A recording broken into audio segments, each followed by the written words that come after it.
Okay, if everyone can hear me, I think we're switching back. Egypt, welcome. Thank you for joining us. So you can see in the presentation, hopefully you can see a PowerPoint slide which says webinar content, so you can view what we will be covering during the time of this webinar. Ellen, it looks like the presentation still hasn't been handed to me.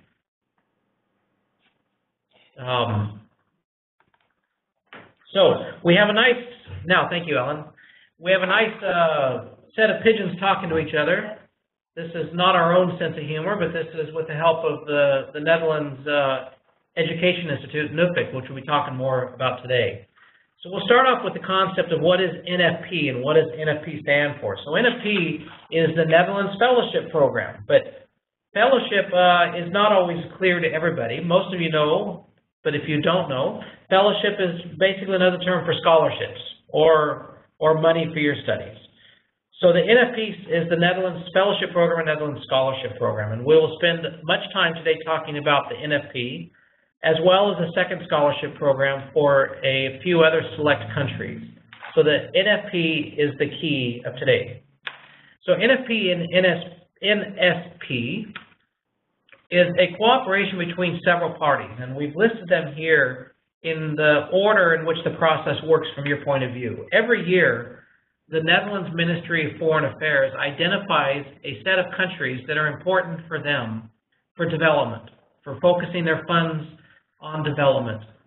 And this year, which we'll see in a few slides later, there are 51 countries that they've identified that are important for the NFP, and an additional 8 to 10 countries that they've identified that are important for the MSP. So once those countries have been identified, then they publish it at the website, which you can go to now, and which we will also show you later at nuffic.nl. If you're from one of those countries, then you apply to study at any of the eligible Dutch institutions, of which MSM is the only one that we really want you to apply for. That's why we have you here. Once you're accepted to one of those institutions, then you apply through the Netherlands' own website for the scholarship. And that's where we help you with that. That link goes to us after admissions. Once you've applied, the embassy in your country. So I see so far in today's presentation, we have people from India and Iraq and Egypt and Rwanda and Ethiopia. In all of your cases, once you've applied for the scholarship, the embassy, the Dutch embassy located in your country, will be reviewing the applications from everyone, regardless of which Dutch university or higher education institution they've applied to. Once the Dutch embassy in your country has reviewed the application, they then forward it back to the Netherlands, where Nuffic reviews, and based on the parameters set by the Ministry of Foreign Affairs, finally awards the scholarship. So that's the overview. So if you have some questions in your head now, that's perfect. We want you to have questions. We want you to stay, because we're going to be answering many questions that are in your head. Now, I want to reinforce that we are watching your chat session. So again, welcome Huda from Iraq, welcome Ethiopia. And if you have questions, please start posting your questions in the chat box. And throughout the time of this conference, whichever one of us is not currently speaking, we do our best to answer the questions simultaneously, or tell you that one of the slides upcoming will be answering that question. So please keep the chat going. And I also want to remind you that this session is being recorded. So if you miss any part of today's session, if you have to leave early, or if you know some friends or colleagues that would like to also see what took place today here, after the session is done, a link to this recording will be made available. So we will go on to the next slide of talking about what is NFP after all. Over the last 50 years, the Dutch government has given millions and millions of euros to finance the study for people from around the world. And you may be asking, why would they do that? What is the benefit of the Netherlands? Why would they give all this money to people from non-Dutch countries to come and study in the Netherlands? Well, the first and primary reason they do this, as you see here in this slide, is it is one of the goals of the Netherlands to help other countries that have not been as fortunate, either historically or financially or for whatever reasons, to become better, to reach our potential. That does not mean that we want countries around the world to become more Dutch or more Western even. We want these countries to reach their potential with the help of their best and brightest people. So the tool that we use in the Netherlands to enable you to become better and reach your potential is you, those that have joined us today and those around you. So the parameters and the way they approach this is they want to increase both the number and competencies of skilled staff within a wide range of governmental, private, and non-governmental organizations. And they do this by offering fellowships or scholarships to people that are halfway through their career. This is not intended for people that are at the very beginning of their career, but people that have reached a level in their company where they can actually make a difference. And the thing to keep in mind throughout all of this process, all of our presentation today, and as you apply yourself, is are you in a position to make a difference? Can you make a difference in your organization? Can you make a difference in where you are affecting, whether it's in your city, your country? And throughout your application process, if you can continue to convince us, if you can convince the embassy, the Dutch embassy in your country, if you can convince NUFFIC that you are really in a position to make a difference, that is what will give you the strongest application. And the need of training has to be evident within the context of the organization. So the organization needs to also be able to show that they don't have the ability to provide their own training and their own staffing. So even if you're in a needs country, let's say you're from Nigeria, which was one of the countries that is eligible for scholarships. If you worked for Citibank in Nigeria, well, you wouldn't qualify for this scholarship because the Dutch government says Citibank has the means to do their own training to help make a difference on their own in that country. We're focusing more on small companies, entrepreneurial enterprises, government sector, education sector, semi-governmental agencies, government-owned sectors. And we'll see more about that in the coming slides. So that is the overall aim of NFP. I will, for the next slide, I would like to switch over to Ellen and let her talk a little bit more about what the priorities then of NFP would be. Okay, welcome back. The Dutch government has come up with a policy that for development cooperation that focuses on promoting sustainable economic growth and on stability and security in developing countries to foster human rights. And in order to achieve this, the Dutch government and the Dutch Ministry of Foreign Affairs have identified 4 areas in which the Netherlands can add special value. And as Oliver already explained, these 4 areas are the main areas which focus on the NFP and the Nsp program. But you must also see this in a very large sense. It doesn't mean that if you're not actively employed in any of these areas that hey, you're automatically not having a chance to get a fellowship. Of course not. These areas should be seen very broadly.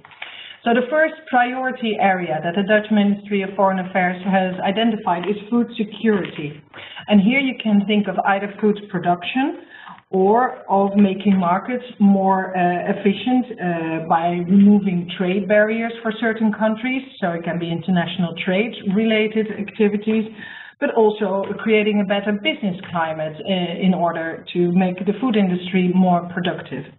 A second one is water. Well, of course, the Netherlands, we have a very long history in water management, but this not only has to do with water management in way of rivers and seas, but also safe and clean drinking water for everybody.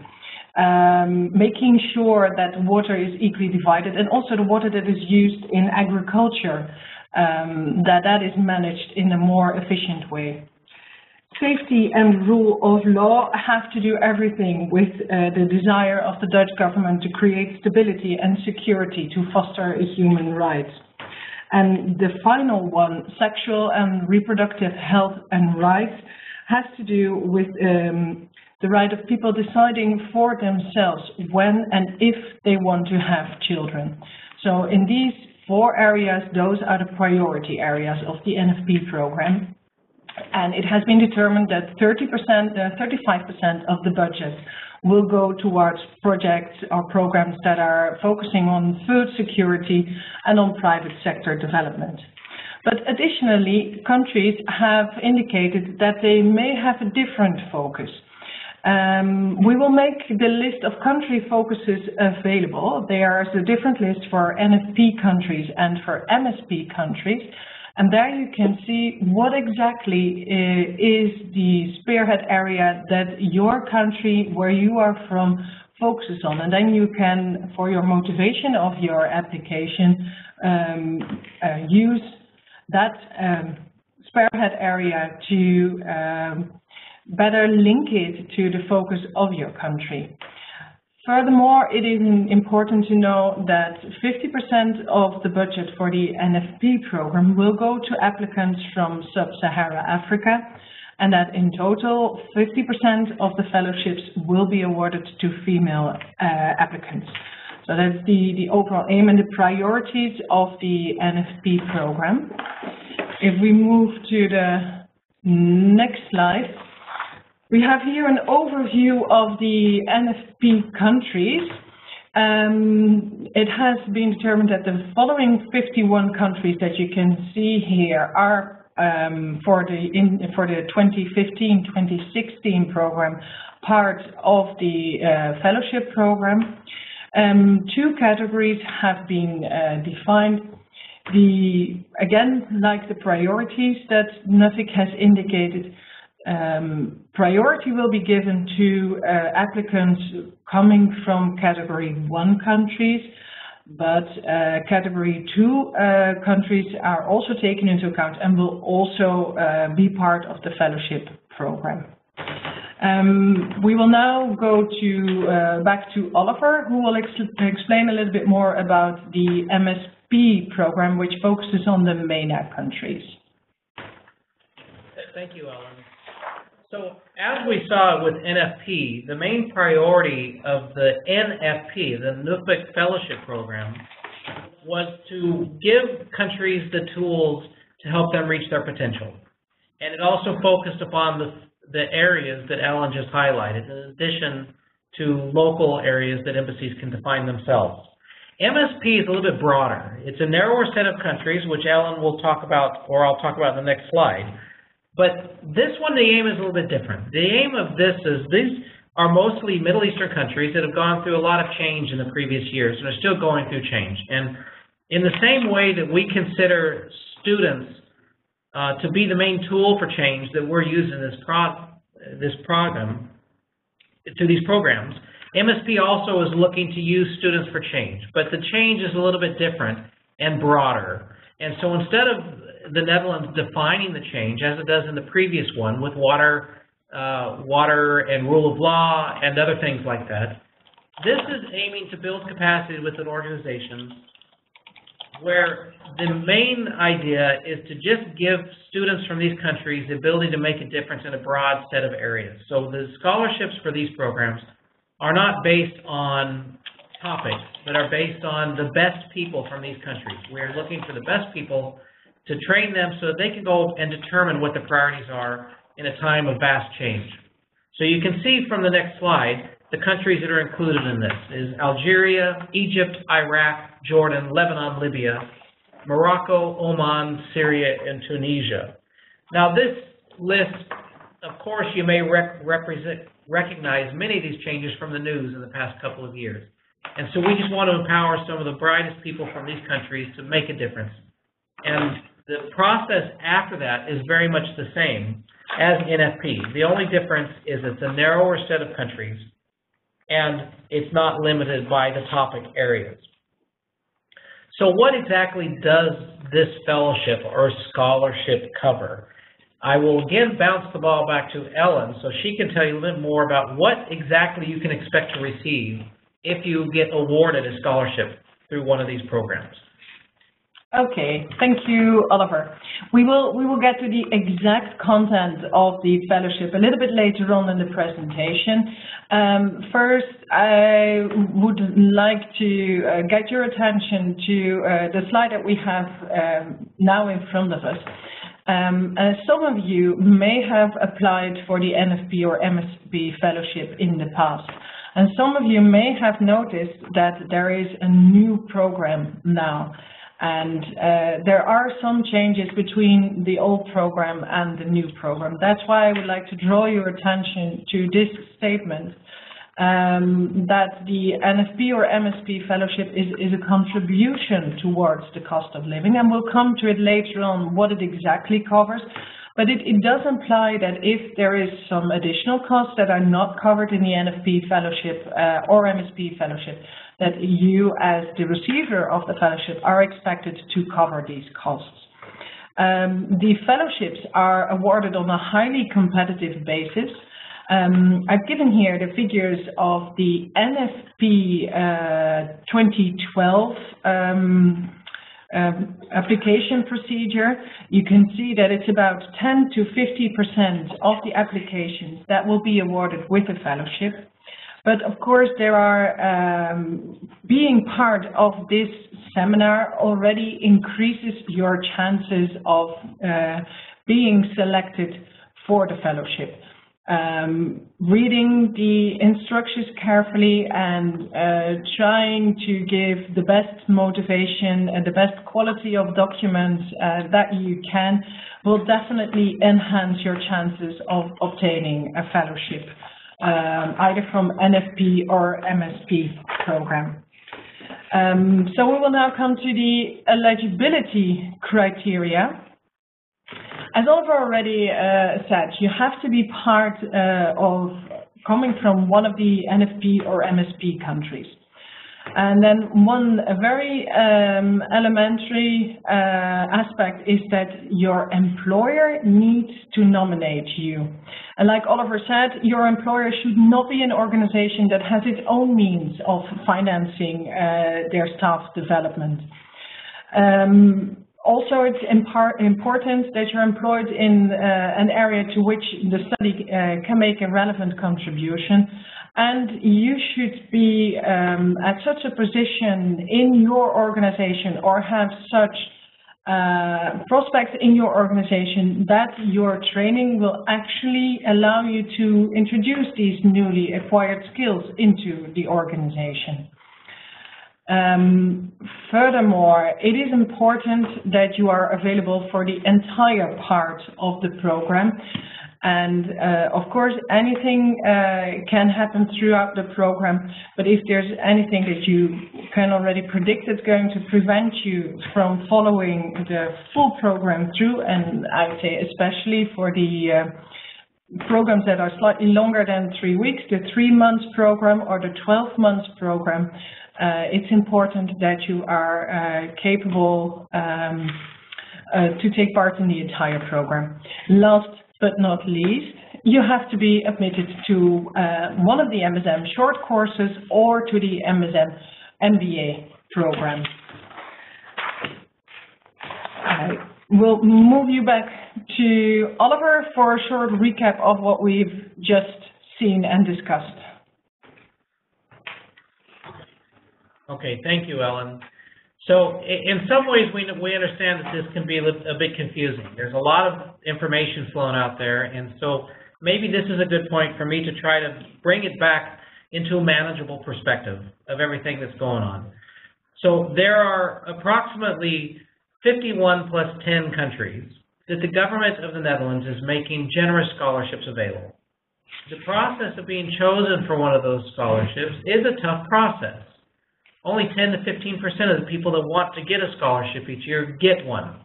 But as I pointed out to Ellen when we were preparing this presentation today, the type of people that get the scholarships are also the type of people that attend events like this, the type of people that do their homework. That 80% of people that don't receive scholarships, that includes people that just apply at the last minute, the week before the deadline, people that do not think about whether their organization really can make a difference in their home country, people that themselves have not really prepared sufficiently.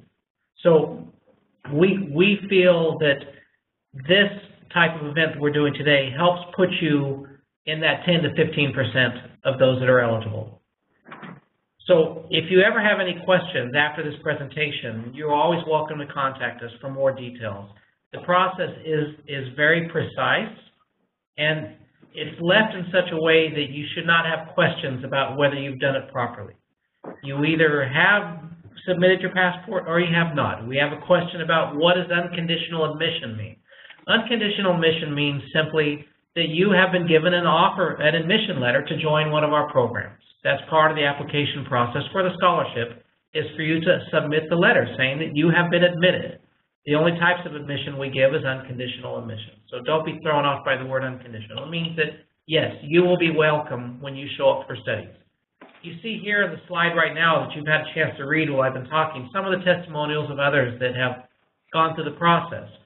We have people that have received scholarships more than once. That's rare. But when people do fit into the category where they can demonstrate they've made a difference, they can get scholarships.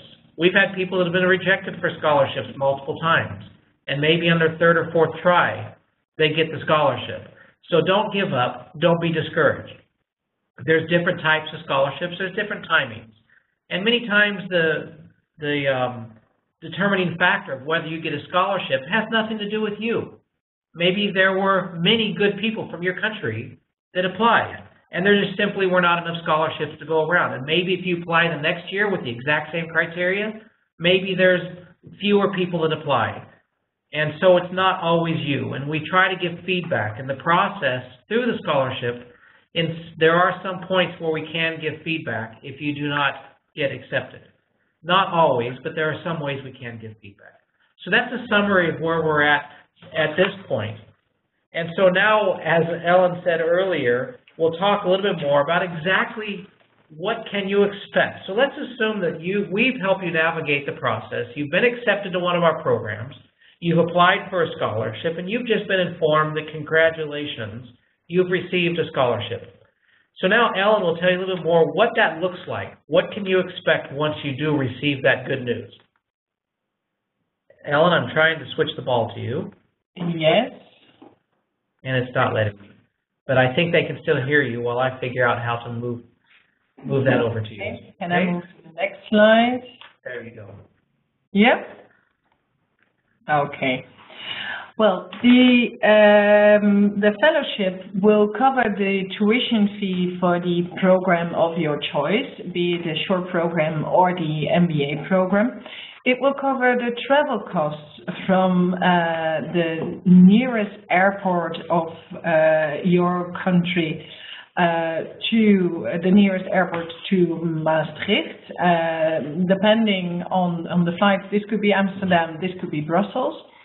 It will cover, if applicable, the costs for applying your visa in the Netherlands. We'll get back to that a little bit later because this is particularly important for students who come for a master program.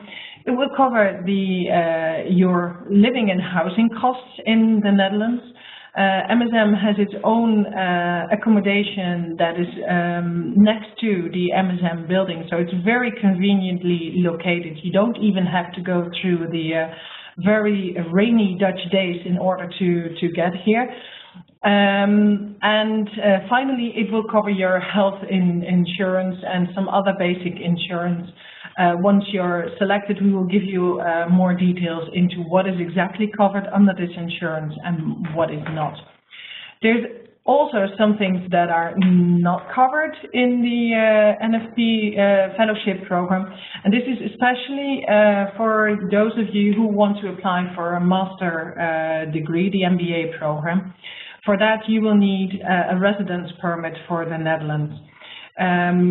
This summer there has been a new procedure introduced which asks for your biometrics to be taken in your home country before you actually receive the visa card or the temporary visa in your passport.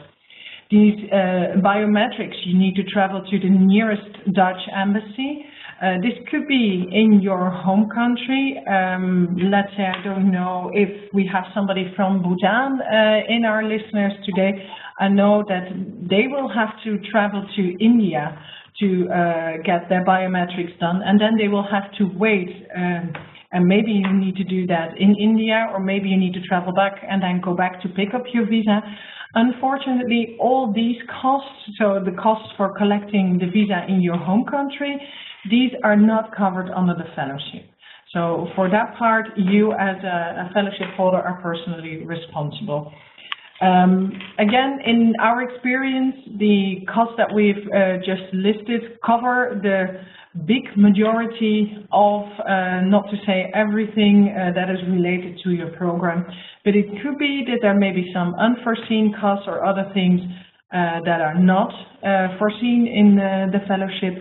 In that case, you as a fellowship holder are expected to cover the differences yourself. But I think it's safe to say that the fellowship covers the largest part of your participation in the program here in the Netherlands. I think we are moving now to the administrative part of the fellowship procedure.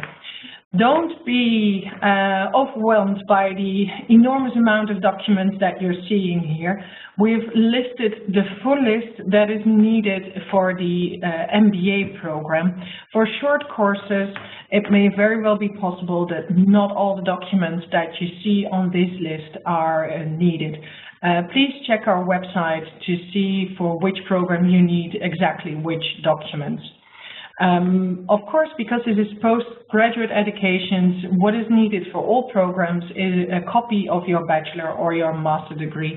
If your degree certificate was not in English, then it needs to be translated, and you can send a scanned copy with your application. Furthermore, and this is especially for the MBA program, is resume. Of course, proof of your English proficiency. This can be done by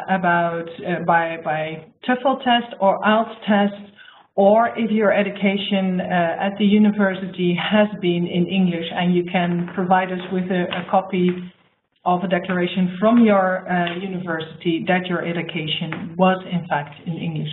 Motivation letter, it's also part of the system. And then the one thing that is a new element and which is very important in this NFP application procedure is the employer statement. I will try and switch to the prescribed format of the employer statement. Here it is. I hope you can see it all. And this one you need to complete together with your employer, and it's quite detailed, and it asks for quite some commitment of your employer to support you in your program.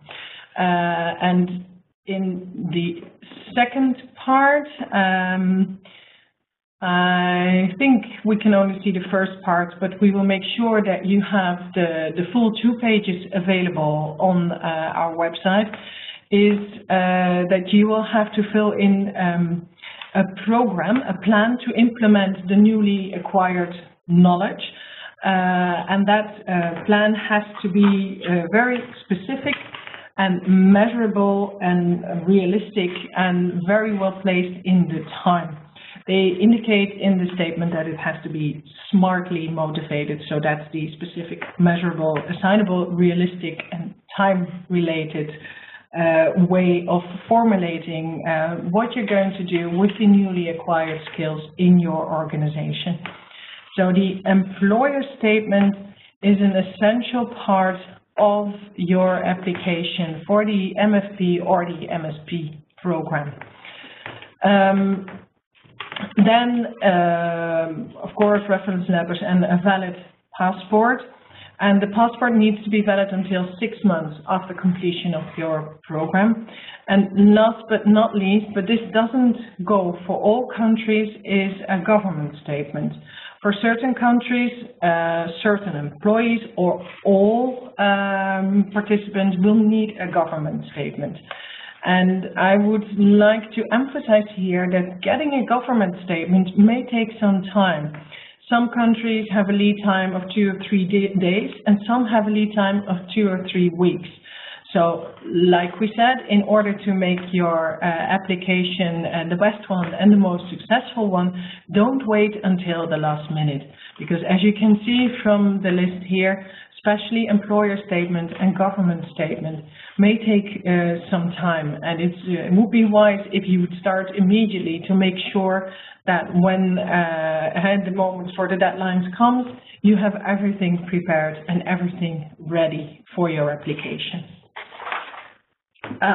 Oliver will now explain the rest of the application procedure. So once you have handed in all these documents via our online application system, what will happen then? Okay, thank you, Ellen. I want to, again, before we leave this last slide, we cannot overemphasize how important this document is. I have met in person with embassies in the last couple of months, and they have reinforced that this is the primary reason why applications could be rejected, is because this format and the employer statement has not been properly filled out. And it would be very, very sad for very good candidates that really could make a difference in their country to lose the opportunity for the scholarship because they didn't follow the proper format and content of that employer statement. And in most cases, this employer statement is going to be the most difficult part of the scholarship process.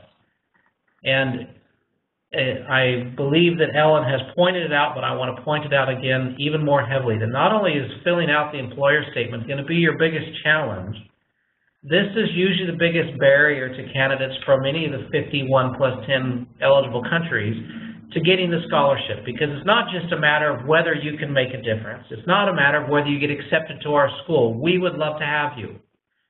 But for these particular scholarships, because the Dutch government wants to guarantee that you will be able to go back and make a difference in your country and you will be effective in your job, this requires your employer to agree to keep you employed while you're gone studying.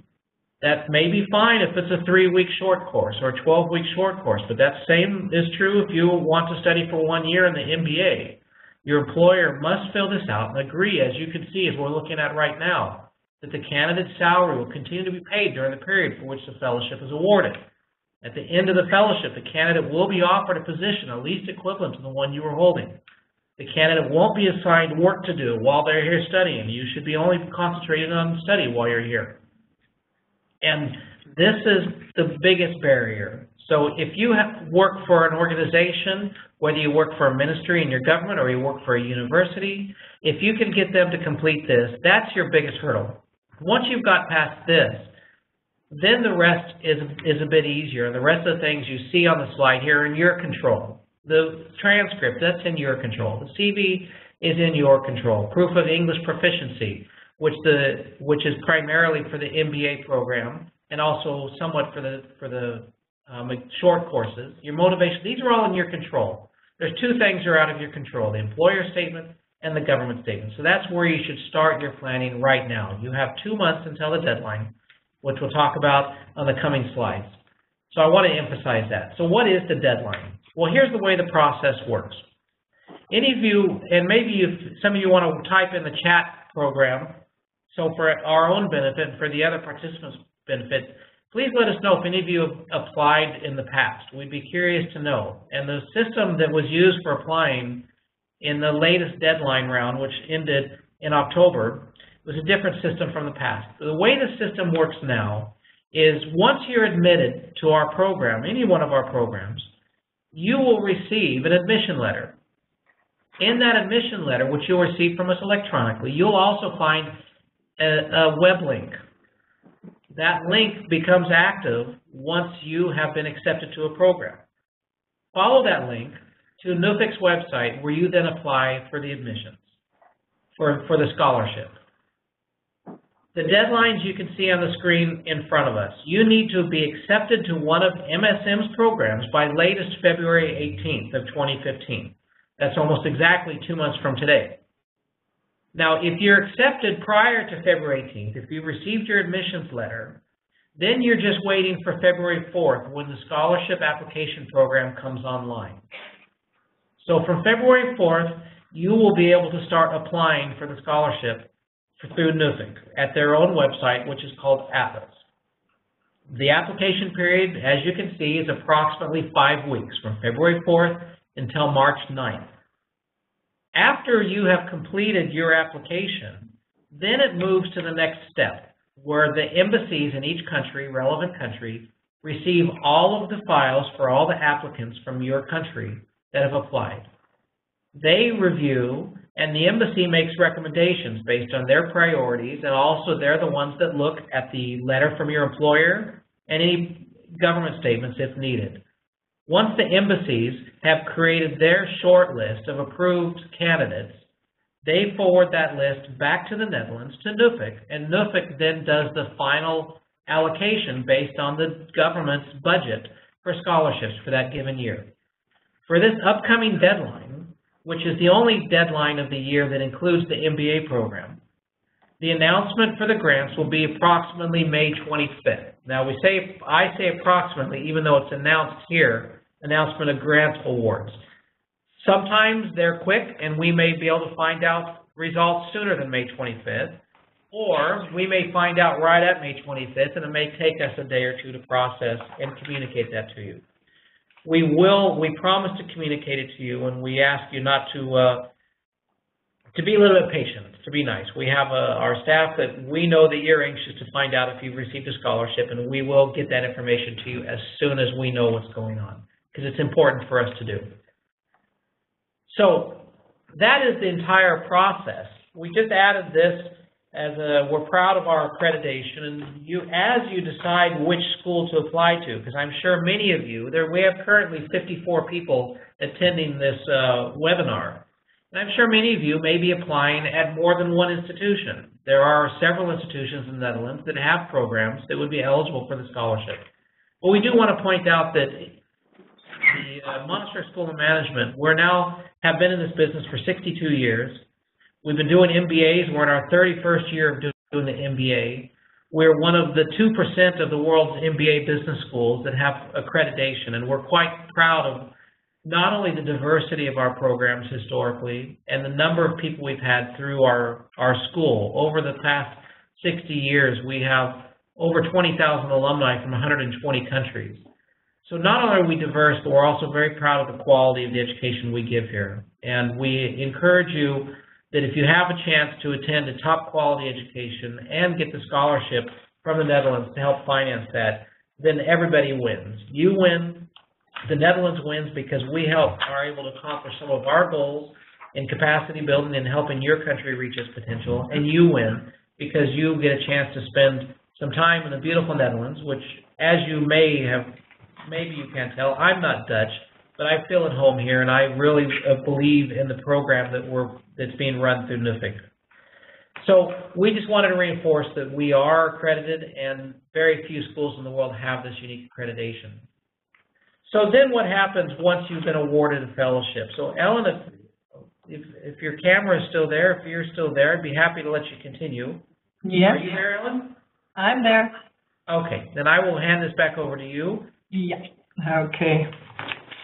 So, now that you have received some inside information about how to successfully complete your application files, and again, with the true emphasis on your employer statement and your government statement, once the fellowship has been selection has been made, we hope, of course, that you have been awarded a fellowship and that you will come to us in Maastricht to enjoy your study program. What we would like you to do then is to confirm your availability as soon as possible. Of course, things can have changed in between the process, so if you're not available anymore to be part of the program, let us know as soon as possible so that maybe somebody else can be selected. As you have understood from this presentation, there's quite a large number of people applying for the fellowship, so it would be great that we can let as many people as possible benefit from this unique opportunity. Again, for the students, be it from the shorter programs or the longer programs, make sure that you follow up on our communication with regards to visa applications.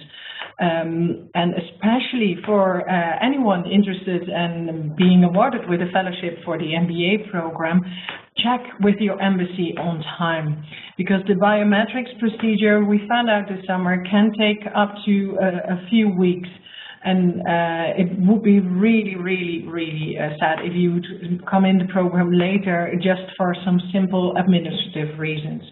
So once you have been awarded a fellowship, we will be in touch with you on a very regular basis. We will, not just for the administrative part, but we will also give you information about how you can prepare best for the program, refer you if you want to eventual alumni so that you can already get in touch with people who are here. But just make sure all the communication lines are open. Of course, it can also happen that you have not been awarded a fellowship this time, unfortunately. I already saw in the chat that there was somebody from Côte d'Ivoire, Ivory Coast, and finding out that he's not in the program or not in the NUFFIC programs. The NUFFIC and the MSP fellowship are just one way of funding your studies in the Netherlands. Check Grant Finder on Nuffic, or check other websites in your country or internationally that can help you look for alternative funding of the program. Again, especially for students interested in the MBA application, we have a maximum of 30 Dean's Development Fund Scholarship available, which decrease your tuition fee of the MBA program dramatically. And this could also be a unique way to come to Maastricht. And last but not least, you can, of course, defer your admission to next year, and hope that, like Oliver already explained, with the different mix of people in the application process, with maybe different criteria, your application will be successful.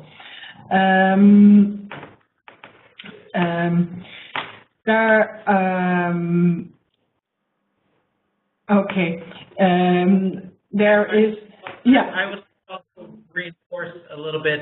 Thank you, Ellen. And just so you can have a preview, this is the last slide, so I'll come back here and I want to reinforce that if any of you, unfortunately, do not get a scholarship, there are these alternatives. But I do want to say a little bit of silver lining. And this is when I'm out on the road meeting potential students. You'd be surprised at how many students I meet that actually say, I don't want a scholarship. And that makes sense to me. Let me explain to you why that would make sense to you.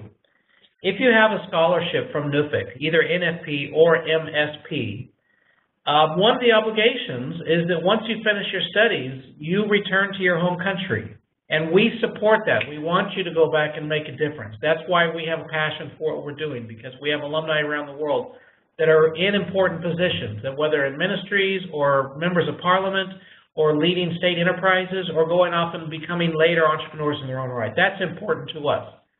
But we also acknowledge that there's many people that would like to stay in the Netherlands and work. That is also important for the Netherlands. The Netherlands is one of the few countries in the world that encourages graduates from higher education from wherever they are to stay and work in the Netherlands when they're done. But the opportunity to stay and work in the Netherlands is only available if you finance yourself. If the Dutch government finances you through a scholarship, you are expected to return to your home country. So if it is in your vision to take advantage of the generous opportunities to stay and work in the Netherlands after you've graduated, then this may be a mixed blessing. If you can find the means to support the tuition and to come and study, there are good jobs here in the Netherlands. And this is a country, unlike others, that once you've graduated, Netherlands doesn't say, thanks for studying here, now go home. Netherlands says, thanks for studying here, now would you please consider staying? Netherlands is a Dutch-speaking country, but is a country that has one of the highest percentage of English speakers in the world, just a few percentage points lower than the UK, as a matter of fact. There's many opportunities for jobs for well-trained people that don't speak Dutch in the Netherlands. We historically have 90% of our students that want to stay and look for work within a year after graduation do find work. Now, if you learn a little bit of Dutch while you're here, that makes it even better, but it's not a requirement. So the idea of not being awarded a fellowship, if you still can find funding, that could have its positive benefits. Now, the partial scholarship that you see here, our tuition on the MBA program is €28,500, which if you were to do some research on ABBA-accredited MBA programs in Europe, it's about the cheapest MBA program that there is. Well, marketing-wise, we'll say not expensive. We won't use the word cheap. It's part of our mission for 62 years to make our education accessible to people from around the world, especially people from developing markets, from fast-growing economies, from newly emerging economies. So it's always been our goal to keep our tuition attainable. But we understand that for many people, $28,500 is still not attainable enough. So that's why we've created these additional scholarships. And these scholarships, the Dean's Development Fund, match location-wise the Nuffic Scholarships. So anybody that lives in a country that's eligible for a Nuffic Scholarship is automatically eligible for a Dean's Development Fund scholarship. So anybody listening to this call, if you choose to pursue an MBA and you don't get a scholarship, you would automatically qualify for the $13,600 tuition reduction scholarship. So tuition would then be $14,900 for the MBA. Cost of living for a year is approximately €11,000 to €12,000, which means the scholarship more than covers cost of living if you choose to come study here. So don't be discouraged if you don't get the scholarship. Now, I want to emphasize, though, that what I'm talking about staying and working is limited to the MBA program. You need to have a Dutch diploma from a master's degree to be eligible to stay and work. For those of you that are looking to do short courses only, well, the commitment is a little bit less financially. The tuition that would be available is still there, but much smaller than the MBA program. The cost of living would be shorter. So it is something we'd strongly encourage. But if you don't get awarded, you can also continue to apply for the next sessions. And we have said before that many people that are not awarded do return and look for other scholarships in future seasons and future years. So that's the end of our presentation. Many of you have been writing questions as we've been talking, and Ellen, I hope you've been following the questions, because while I've been talking, I haven't been able to keep up with that. But what I'll ask Ellen to do while she's been watching them is maybe instead of typing some answers, she can respond now to some of the major questions that have been coming through. So Ellen, I'll let you respond to some of the questions, and I'll do the same thing while you're talking. Yeah.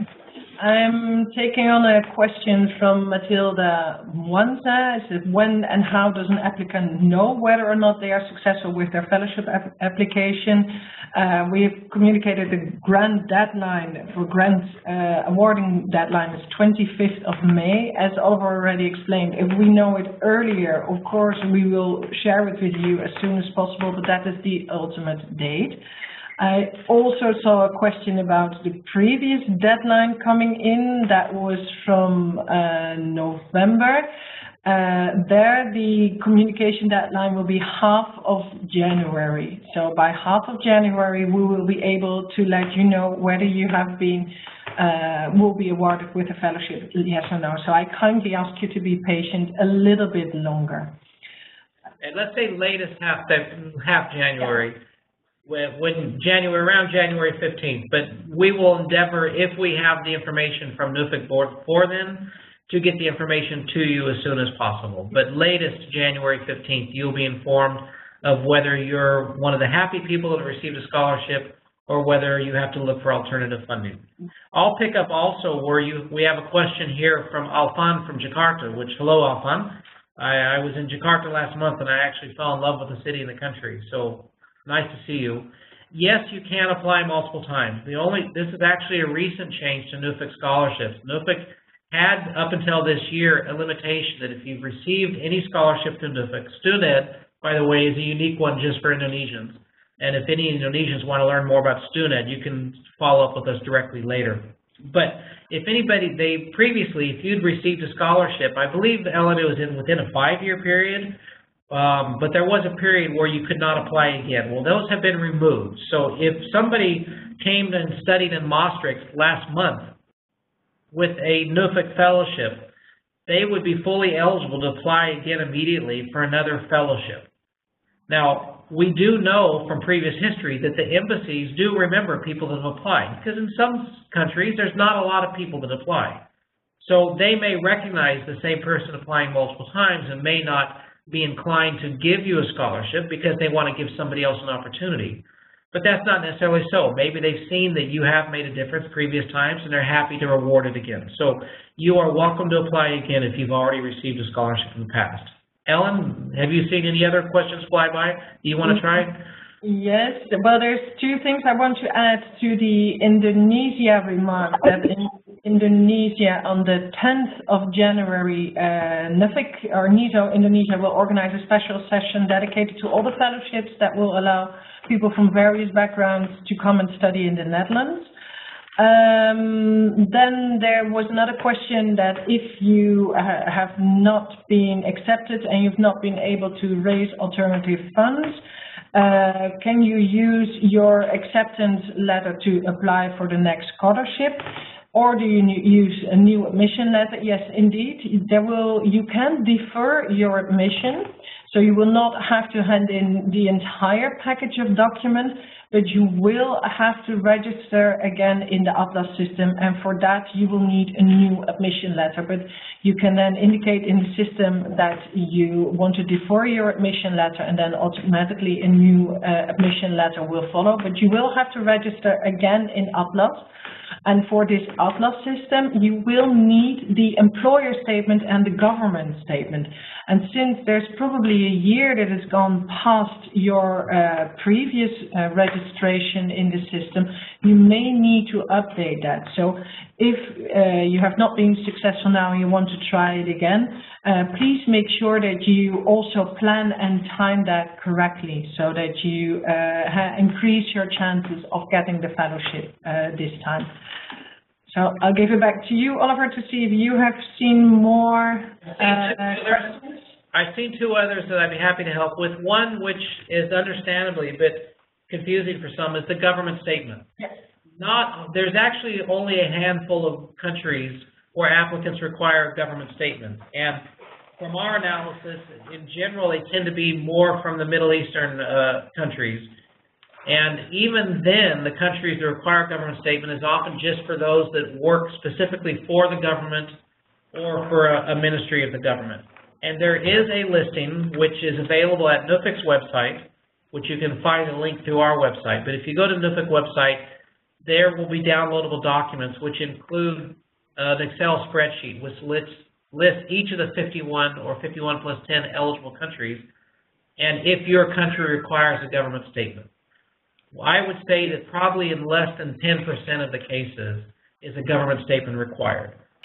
Okay, and anybody else? We're still continuing to scan. We have lots of questions coming in. There's one question about the number of fellowships. If we know whether there will be eight fellowships going or scholarships going to Ghana, but unfortunately, there's no influence whatsoever from the institutes to that. So after the check by the embassies, it's NUFFIC who finally runs a procedure to determine exactly the fellowships. And then the division is as per the priorities that we've indicated in the beginning. So sub-Sahara countries, men, women, priority areas. All of that is taken into account, but there is not such a thing that a certain number of fellowships will go to country A or country B. So I'm sorry. Yeah, not only do we have no influence over, we don't know. Yeah. The only thing we do know is that 2/3 of the scholarships are intended to go towards the priority 1 countries and 1/3 towards the priority 2 countries on that list. Yeah. Other than that, we really have no way of knowing how many will come to us. Yeah. There were a couple questions that people did not hear because of the distracting noise, so I'll quickly readdress those. One is about the PhD application process. PhD is actually an ongoing application process, so I will check with the research department of why the website says the application is currently closed. But you're still able to send in applications even by sending an email to admissions@msm.nl. And I'll type that here for everybody to see. Admissions at msm.nl. So even if the website is currently saying it's down, we were just switching over some software this week, and that could have been part of the reason. So I encourage you to try again and let us know if that's still a problem. And also what I was explaining when some of the sound was going on was the Atlas system for application. The Atlas is very simple to use, clean professional interface. You will get a link once you've been admitted to one of our programs to go in and fill it out. And it's a very simple process where you're going to give your name. You'll use the reference number, the six or seven digit number that's on your admissions letter. It'll be a unique identifier for us. You'll be asked to upload your passport, your admissions letter, your statement from your employer, and if required for your country, the government statement. Then you'll see a series of fields where you can type freely questions that are asked. This is your chance to type and tell NUFFIC why you are going to make a difference in your country, why you and the company you work for have exactly what NUFFIC is looking for to finance your studies in the Netherlands. So this is a chance for you to position yourself. If you know that water management is important as a priority, not only for the Netherlands, but for the embassy as indicated in the spreadsheet that's available, that's where you can put it in there. And maybe you don't work in water management directly, but maybe you work in an organization that does consulting for some of the biggest water management ministries in your country.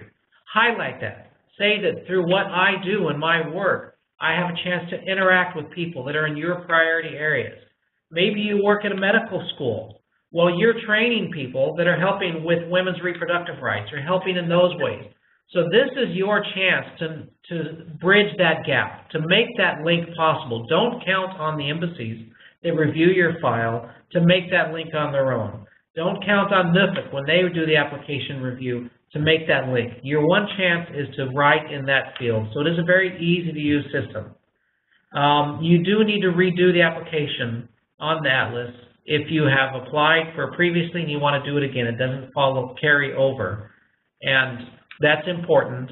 If you make a mistake in your application, we have the ability from our side to help you edit once you've submitted. And so it's easier rather than creating a second application, please contact us if during the application process you feel you've made a mistake, because we can correct that for you from our side. I think that was one question somebody wrote earlier on. Yeah. Yeah, I saw some other questions. But Ellen, if you can follow up with any additional questions you've seen come in while I've been speaking, and then we'll have to bring this to a close. Yeah, I think one quick one is somebody said, do I have to be in my country of residence when I apply for the fellowship, or can I be abroad for a program or a business trip?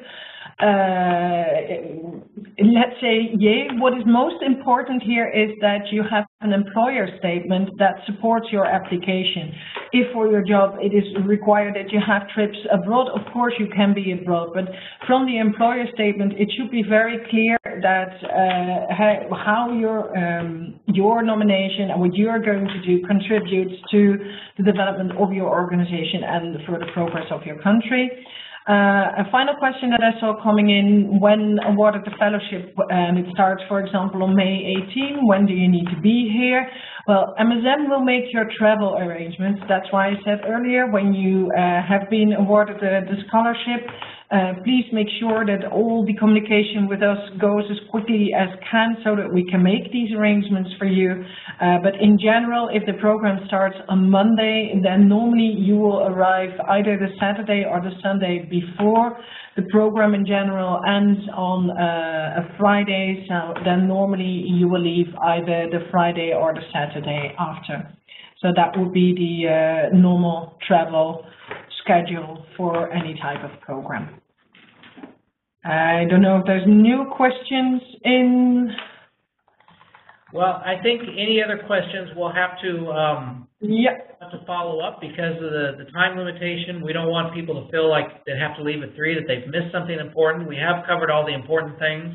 For the sake of the recording, we want to also keep it close to a clean 1 hour. So I want to thank the 50+ people that joined us for your time. We really sincerely hope to see all of you in Maastricht for one of our upcoming study seminars.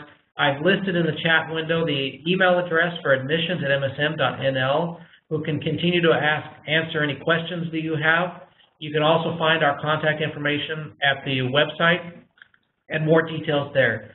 We're continually updating things at the website, so we continue to find ways to make the process even simpler to follow and clear. But we really thank you for your participation. And Ellen, thank you for your insights and your experience. And from Adiel for hosting this and helping make this possible today. And all of you participants, thank you for your time today. And we look forward to seeing you all in Maastricht sooner rather than later.